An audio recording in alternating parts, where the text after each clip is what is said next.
আসসালামু আলাইকুম। প্রিয় সৌদি প্রবাসী ভাই ও বোনেরা, সৌদি আরবে বসবাসরত বাংলাদেশিদের জন্য একটি গুরুত্বপূর্ণ ঘোষণা দিয়েছে রিয়াদে অবস্থিত বাংলাদেশ দূতাবাস এবং জেদ্দা বাংলাদেশ কনসুলেট। পবিত্র শবে কদর এবং পবিত্র ঈদ উল ফিতর উপলক্ষে সৌদি আরবে থাকা বাংলাদেশ দূতাবাসের পক্ষ থেকে অফিস বন্ধের একটি ছুটির বিজ্ঞপ্তি প্রকাশ করা হয়েছে। বিজ্ঞপ্তিতে জানানো হয়েছে, সৌদি আরবে বসবাসরত সম্মানিত প্রবাসী বাংলাদেশিদের অবগতির জন্য বলা যাচ্ছে যে রিয়াদে অবস্থিত বাংলাদেশ দূতাবাস এবং জেদ্দা বাংলাদেশ কনসুলেট আগামী ১৭ মার্চ থেকে ২২ মার্চ ২০২৬ পর্যন্ত বন্ধ থাকবে। অর্থাৎ এই সময়ের মধ্যে দূতাবাসে কোনো ধরনের কনসুলার সেবা বা অফিস কার্যক্রম চালু থাকবে না।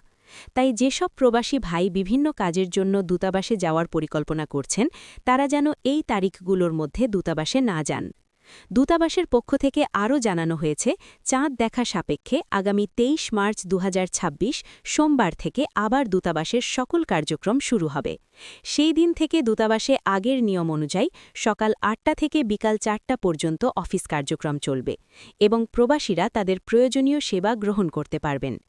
তাই প্রিয় সৌদি প্রবাসী ভাই ও বোনেরা, যদি আপনাদের দূতাবাসে কোনো জরুরি কাজ থাকে তাহলে অবশ্যই এই তারিখগুলো মাথায় রেখে পরিকল্পনা করবেন।